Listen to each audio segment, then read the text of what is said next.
असं आहे का की आत्ता जे करतोय त्याच्यात आम्ही सगळे आनंदी आहोत? नाही, आम्हाला ते करावं लागतंय. कारण मराठी चित्रपटांविषयी एक न्यूनगंड किंवा एक काहीतरी एक घाणेरडंच असणार. असंच जर तुम्ही प्रत्येक गोष्टीकडे बघायला लागलात तर तुम्हाला काहीच आवडणार नाही. आता तुम्ही जर का मनात हेच ठरवलं असेल की साऊथचे चित्रपट ग्रेट, हिंदी चित्रपट ग्रेट आणि मराठी चित्रपट घाण, तर तुम्हाला कोण काय सांगणार आहे? आणि ते मराठी चित्रपटांकडे जात नाही असं आहे का? नाही, ते मराठी भाषेकडेही जात नाहीत. हॅलो नमस्कार फ्रेंड्स, मी मज्जाची नीलम. देवमाणूस हा चित्रपट लवकरच तुमच्या भेटीस येतोय. पण या चित्रपटात एक डॅशिंग अशी जी भूमिका आहे ना, ती ज्यांनी साकारली आहे, असा सोबत दादा माझ्यासोबत आहे. दादा कसा आहेस? मस्त, नेहमीप्रमाणे. खरंच, पण जे आम्ही बघितलं की ट्रेलरमधनं एक बुलेट घेऊन येणारा तो लुक, म्हणजे हा लुकवर फार मेहनत केलेली दिसते. काय सांगशील? एकदम वेगळाच लुक आहे तुझा. आणि ही भूमिका खूप चॅलेंजिंग वाटते, कारण की आम्ही बघितले बस्तामध्ये किंवा कालसूत्रमध्ये जी पोलिसाची भूमिका होती त्याहून वेगळी. दादा नेहमी आम्हाला परत परत त्याच भूमिका साकारताना कधीच दिसत नाही. पण ही भूमिका किती चॅलेंजिंग आणि का वेगळी होती, आणि म्हणून पोलिसाचीच भूमिका का परत? बस्तामधला पोलीस वेगळा होता, साधा होता, सरळ. कालसूत्रमधला पोलीस कॉम्प्लिकेटेड होता, ग्रे शेडचा नव्हता. विटी होता पण ग्रे शेडचा नव्हता. आणि हा रवी हा ग्रे आहे, तो कळत नाही, त्याचा भरोसा देता येत नाही, बेभरोशी आहे. पण त्याच्या प्रोफेशनच्या बाबतीत तो पूर्णपणे घुसून काम करणार आहे. आणि कदाचित पोलिसांच्या व्याख्यात असेल की तुमच्याकडे आलेला माणूस जोपर्यंत निर्दोष सिद्ध होत नाही तोपर्यंत सगळेच संशयित आहेत, त्याच्यासाठी सगळेच संशयित आहेत. त्यामुळे तो प्रत्येकाकडे त्याच पद्धतीने बघणार आहे. प्रत्येकाकडनं खरी गोष्ट जाणून घेण्यासाठी तो त्या टोकापर्यंत जाऊन खरी गोष्ट जाणून घेणार आहे. त्यामुळे त्याच्या प्रोफेशनच्या बाबतीत तो अत्यंत मनापासून आणि टोकाला जाऊन काम करणार आहे. पण माणूस म्हणून त्याचा भरोसा नाही देत आहेत, बेभरोशाचा आहे. पण जेव्हा आपल्याला ही भूमिका, एखादी कोणतीही भूमिका असो, ती विचारली जाते की ही भूमिका साकारणार का, तेव्हा सोबत दादाच्या डोक्यात कोणते थॉट्स असतात की तो या गोष्टी आहेत का, या गोष्टी मला परिपूर्ण करणाऱ्या आहेत का, असा विचार करून ती भूमिका साकारतो? पहिल्यांदा मला व्यक्तिरेखा आवडली पाहिजे, ज्याच्यासाठी मला विचारलं आहे. गोष्ट आवडली पाहिजे, जी व्यक्तिरेखा त्या गोष्टीचा भाग आहे, बस हे सगळ्यात महत्त्वाचं. ते आवडलं तर पुढच्या गोष्टी खूपच सोप्या होतात. मग तारखा निघतात, पैसे ठरतात, सगळं सोपं होतं. ह्या दोन गोष्टी आवडणं खूप महत्त्वाचं आहे. येस, पण देवमाणूस हा तुझ्यासाठी किती जवळचा आहे? नाही, नक्कीच हा व्यक्तिरेखा म्हणून सुद्धा माझ्यासाठी खूप महत्त्वाचा चित्रपट आहे. आणि चित्रपट गोष्ट म्हणूनही खूप उत्तम चित्रपट आहे. त्यामुळे तेजससारख्या एका आत्ताच्या तरुण दिग्दर्शकाकडे काम करण्याची इच्छा होती, जी या निमित्ताने पूर्ण झाली. लव्ह फिल्मसारख्या एका अत्यंत मोठ्या प्रतिष्ठित बॅनरबरोबर काम करण्याची इच्छा होती, ती पूर्ण झाली.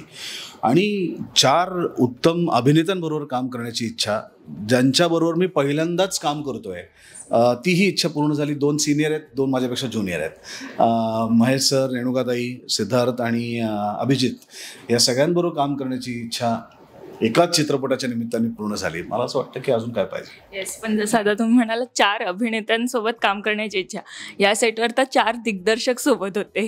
तर कसं वातावरण असायचं एकंदरीत सेटवरचं, आणि सीनमध्ये प्रत्येकाचे काही ना काही पॉईंट ऑफ व्ह्यू असणारच, कसं सगळं सांभाळलं जायचं? मला असं वाटतं की ती कसरत दिग्दर्शकाला जास्त करायला लागते, आम्हाला फार करायला लागत नाही. आणि कुठलाही सीन करताना त्याची आपण रिहर्सल करतो. आणि जर 2 अनुभवी माणसं तुमच्याबरोबर असतील तर तुम्ही ते काय सांगतात हे ऐकणं तुम्हाला गरजेचं आहे, कारण त्यांच्या अनुभवातनं ती गोष्ट सांगत असतात. म्हणजे महेश असतील किंवा रेणुकाताई असतील तर त्यांचा एक इतक्या वर्षांचा अनुभव आहे. त्यामुळे अनुभवातनं काही गोष्टी सांगतात. काही गोष्टी तुम्हाला पटत नसतील तर तुम्ही सांगू शकता, पण सेटवरचं वातावरण काय असतं ना, ते खूप महत्त्वाचं आहे. आणि मला असं वाटतं की सेटवरचं वातावरण इतकं पॉझिटिव्ह आणि इतकं चांगलं होतं काम करण्यासाठी की एखाद्याला एखादी गोष्ट वाटली तर ती सांगण्याचं स्वातंत्र्य होतं, ती ऐकून घेणारी लोकं होती, त्याच्यावर चर्चा होत होती. आणि त्याच्यावरनं मला असं वाटतं की सगळ्यात शेवटी हे सगळं कशासाठी चाललं आहे, तर एक सीन चांगला होतो, एक सीन चांगला झाला तर असे अनेक सीन चांगले होतात, आणि असे अनेक सीन जेव्हा चांगले होतात तेव्हा तो चित्रपट चांगला होतो. त्यामुळे एखादी गोष्ट चांगली करण्यासाठी जर असं काहीतरी घडत असेल तर त्याचं स्वागत आहे. येस, पण नक्कीच जर पोलिसाची भूमिका ना एक समाजात प्रभाव पडणारी आहे.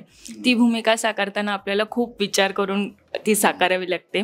ही भूमिका आल्यावर यात थोडी ग्रे शेड आहे, जी उद्या असंही होऊ शकतं की त्याला अनेक प्रेक्षक नेगेटिव्ह घेऊ शकतात, काही पॉझिटिव्हही घेऊ शकतात. हे सगळं एक कलाकार म्हणून किती सांभाळणं गरजेचं आहे आणि हे कशा पद्धतीने सांभाळ. मला असं वाटतं की जेव्हा तुम्ही पोलिसची भूमिका करत असता तर ती चित्रपटात काय पद्धतीने आली आहे ते बघणं सगळ्यात जास्त महत्त्वाचं आहे. ती चित्रपटात जर खलनायक म्हणून आली असेल तर तुम्हाला ती खलनायक म्हणूनच साकारली पाहिजे. ती जर नायक म्हणून आली असेल तर तुम्हाला ती नायक म्हणूनच साकारली पाहिजे. आणि ती जर ग्रे म्हणून आली असेल तर ती ग्रे म्हणूनच साकारली पाहिजे. कारण त्याला जर तुम्ही न्याय नाही दिलात, त्या भूमिकेला जर न्याय नाही दिलात, त्याच्या विचारांना जर न्याय नाही दिलात तर तुम्हाला प्रेक्षक कधीही स्वीकारणार नाहीत. पण तुमची प्रामाणिकपणा, तुमचा प्रामाणिकपणा, तुमचं जी काही ऊर्जा आहे ती त्या भूमिकेबरोबरच असली पाहिजे. तेव्हाच लोक तुम्हाला स्वीकारतील. मग भले तुम्ही पोलीस खलनायक असलात तरी लोक तुम्हाला स्वीकारतील. पण लोकांचा विचार करून तो भूमिकेत नाही आणू शकत. तुम्ही भूमिकेचाच विचार करावा लागतो, मग तुम्हाला लोक स्वीकारतात. हे तर नक्कीच होतं. पण एक थोडासा वेगळा प्रश्न विचारायचा आहे मला, कारण मला माहिती आहे की दादाकडनं नेहमी परखड आणि खरं उत्तर येतं. एका मुलाखतीत मी असं ऐकलं होतं की तू म्हणालेलास की मराठी सिनेमा ना हा लोकमान्य असू शकतो, लोकमान्य नाही आणि राजमान्य असू शकतो. आत्ता काय वाटतंय, आणि ते जे आपण म्हणजे होतं की लोकमान्य आहे, सो विषयांना घेऊन जे बोलणं होतं, काय बदल व्हावेत मराठी चित्रपटसृष्टीत असं तुला वाटतं? नाही, बदल तर आम्हाला सगळ्यांनाच करायचं आहे. असं आहे का की आत्ता जे करतोय त्याच्यात आम्ही सगळे आनंदी आहोत? नाही, आम्हाला ते करावं लागतं आहे.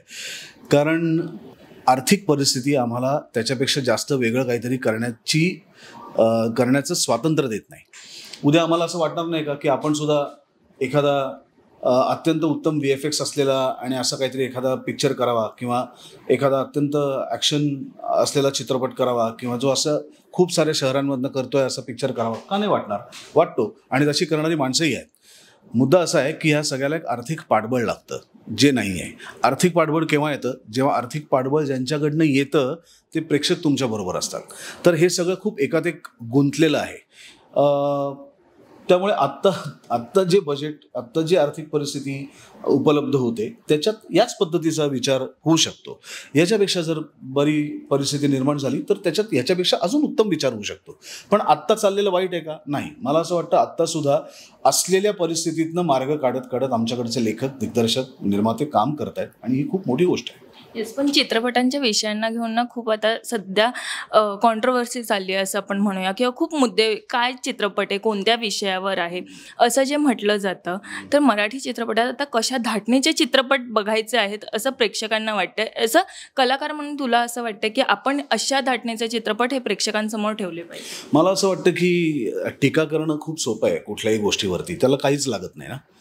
पण आपण टीका करतोय त्याच्या पाठीमागे आपलं काही लॉजिकल कारण आहे का?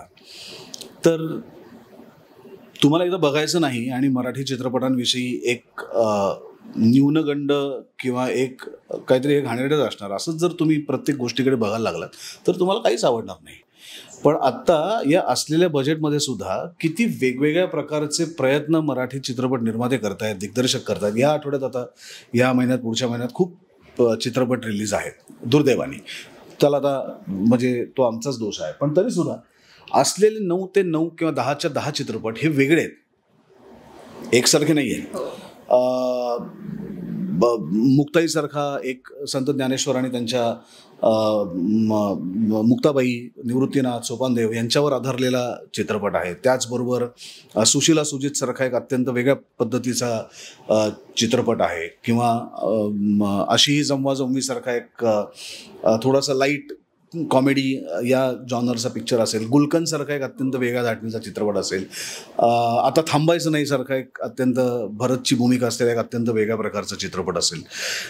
झापूक झुपूक आहे, आमचा देव माणूस आहे. तर मला असं वाटतं की हे प्रत्येक चित्रपट एकमेकांपासून वेगळे आहेत, प्रत्येकाची गोष्ट वेगळी आहे, आणि प्रत्येकाला त्याची आर्थिक मर्यादा माहिती असूनही त्यांनी काहीतरी वेगळं सांगण्याचा, लोकांपर्यंत नेण्याचा प्रयत्न केला आहे. आता तुम्ही जर का मनात हेच ठरवलं असेल की साऊथचे चित्रपट ग्रेट, हिंदी चित्रपट ग्रेट आणि मराठी चित्रपट घाण, तर तुम्हाला कोण काय सांगणार आहे? पण तुम्ही काय पद्धतीतनं ही लोक एखादी गोष्ट मांडतायत, किती प्रामाणिकपणे प्रयत्न करतायत हे तर बघाल की नाही. टीका करायला काहीच लागत नाही, उद्या आम्ही टीका करू. पण एखादी चांगली गोष्टी घडवायला मेहनत लागते, श्रद्धा लागते, लगन लागते. आणि मला आनंद आहे, समाधान आहे की मी अशा इंडस्ट्रीमध्ये आहे, मराठी इंडस्ट्रीमध्ये आहे, की सगळ्या ऑड्समध्ये सुद्धा आमच्या लोकांची चांगली कलाकृती करण्यावरची श्रद्धा कमी नाही झाली. आणि त्याच्या पाठीमागे फक्त एकाच माणसाचा हात आहे का? नाही. आज मराठीमध्ये जे कार्यरत आहेत त्या सगळ्याच माणसांबद्दल मला प्रचंड कौतुक आहे की या सगळ्या ऑड्समध्ये सुद्धा आपण एखादी चांगली कलाकृती मांडावी यावरची श्रद्धा कमी झाली नाही, यावरचं प्रेम कमी झालं नाही. जोपर्यंत हे प्रेम आहे, जोपर्यंत ही श्रद्धा आहे, तोपर्यंत असे दिवस येतील, पण कदाचित ह्याहीपेक्षा उत्तम दिवसही येतील. नक्कीच येतील, कारण की आता जशा धाटणीचे चित्रपट येतात त्यातनं आपले नक्कीच चांगले दिवस येणार आहेत. पण एक दिग्दर्शक आणि एक अभिनेता म्हणून विचारायचं आहे, जसं आपण मगासपासून म्हणालोच की आर्थिक गणित इकॉनॉमिकल पर्पज इंडस्ट्रीत असताना चांगला आहे.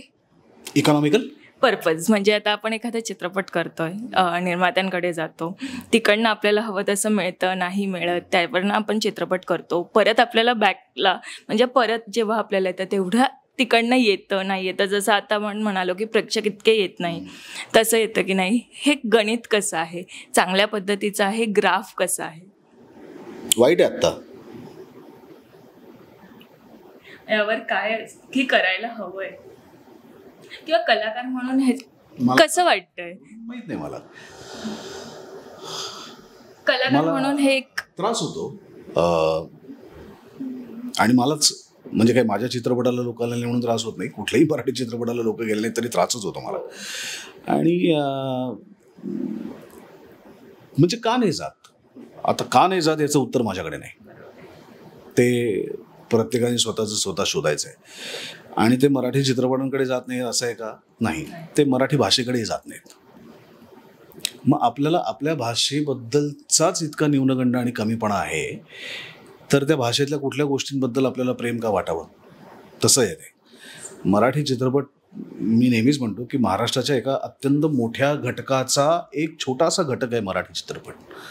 पण ह्या सगळ्याच्या मुळाशी असलेलं मराठीबद्दलचं प्रेम, मराठी भाषेबद्दलचं प्रेम, त्याच्याबद्दलचा अभिमान, हाच जोपर्यंत आपल्याला वाटणार नाही तोपर्यंत मराठी चित्रपटांबद्दलचं प्रेम कुठनं वाटणार आहे? प्रेक्षक लगेच जज करतात असं म्हणायला हरकत नाही. ट्रोलिंग तर वेगळीच गोष्ट आहे. एकतर आपण असं टीका करणं जोपर्यंत फुकट आहे ना तोपर्यंत मी सुद्धा बसून टीका करेन. बरोबर आहे. टीकाच करायला काय जातंय? त्या शिळोप्याच्या गप्पा किंवा एक झाडावरती बसून पूर्वी माणसं बोलायचे ना ज्यांच्याकडे काही काम नसायचं, तसं आहे ते. ज्याला काम करायचंय ना तो त्याच्याकडे बघत नाही, तो जाऊन काम करतो. ज्याला शिव्याच घालायच्या आहेत तो दुसरं काही न करता शिव्या घालतो. त्यामुळे आपल्याला काम करायचं आहे का आपल्याला शिव्या घालायच्या आहेत? तर आम्हाला काम करायचं आहे. पण ह्याच कामातून आता एक स्वप्नपूर्ती करायची, तर असा कोणता प्रोजेक्ट आहे जो सोबत दादाला करायचाच आहे? असे खूप आहेत. त्यातला एक आहे जो गेली 15 वर्ष मी स्वप्न बघतोय आणि ययाती नावाचा सिनेमा आहे जो मला करायचाच आहे, जो मी करीन कधीतरी. येस, लवकरच. आणि आम्ही सगळे उत्सुक आहोत. पण देव माणूस जसं चित्रपटाचं नाव आहे, सोबत दादा खऱ्या आयुष्यातील देव माणूस असं कोणाला म्हणायचं असेल तर ते कोण असेल? माझे आजी आजोबा. यांच्याकडे संगोपन झालंय पूर्ण. ऑफकोर्स त्यांच्यामुळेच घडलोय मी. वा, खूप छान. पण एक असं विचारेल की या पोलिसाला रवी म्हणून जे पोलीस साकारले त्या पोलिसाला असं कोणते गोष्ट आहे किंवा कोणते प्रसंग आहे जे सेटवरती शूट करताना खूप दडपण आलेलं किंवा असं झालेलं की अरे एवढे वेगळे सीन आहेत जे आपल्याला करायचे आहेत आणि ते कशा पद्धतीने? नाही, या पोलिसाला फक्त दडपण आलं होतं बुलेट चालवण्याचं. कारण मला बुलेटची सवय, मला मोटरसायकलची सवय, ती उजवीकडे ब्रेक आणि डावीकडे गिअर असलेली आहे. आणि ती जी जुनी बुलेट आहे एनफिल्डची त्याचं बरोबर उलट आहे. त्याचं ब्रेक इकडे आणि गिअर इकडे आहे. त्याच्यामुळे ते ब्रेक दाबताना सतत मी गिअर टाकायचो, ते ब्रेक लावता. त्यामुळे बाकी कुठल्याच गोष्टीचं दडपण नव्हतं, बुलेट चालवण्याचं दडपण होतं. येस, नक्कीच. पण आता आम्ही तर लवकरच हा सिनेमा बघणार आहोत, पण प्रेक्षकांना याविषयी काय सांगायचं असेल तर काय सांगा? मला असं वाटतं सगळेजण खूप सांगतात आणि आम्ही तर सातत्याने सांगत असतो की आमचा चित्रपट येणार आहे तो सिनेमागृहात जाऊन बघा. कारण हा चित्रपट एका उत्तम कथेवरती, गोष्टीवरती आधारलेला आहे. सगळे उत्तम कलाकार त्याच्यात आहेत. चांगल्या प्रोडक्शन हाऊसचा चित्रपट आहे. याला जर तुम्ही साथ दिलीत तर मला असं वाटतं की याहीपेक्षा उत्तम बनवण्याचं, आता हे आमचं घोषवाक्य झालं, ते नेते करतात ना निवडणुकीला, आम्हाला आमच्या पक्षाला मत द्या, तसं झालं आहे. पण खरोखर या सगळ्याच मराठी चित्रपटांना तुमच्या पाठिंब्याची खूप गरज आहे. तुम्ही जर दिलात तर उत्तम उत्तम विषय तुमच्यापर्यंत येतील. त्यामुळे तुम्ही ठरवायचं की तुम्हाला कुठली कलाकृती पाहिजे. येस, नक्कीच. आणि आम्ही आवर्जून हा चित्रपट बघू आणि नक्कीच कळवू कसा वाटला. Thank you so much. मराठी मनोरंजन सृष्टीमधील मालिका, चित्रपट, नाटक तसेच कलाकारांबद्दलच्या नवीन अपडेट्स जाणून घेण्यासाठी नक्की सबस्क्राईब करा इट्स मज्जा मराठी या आपल्या नवीन यूट्यूब चॅनलला.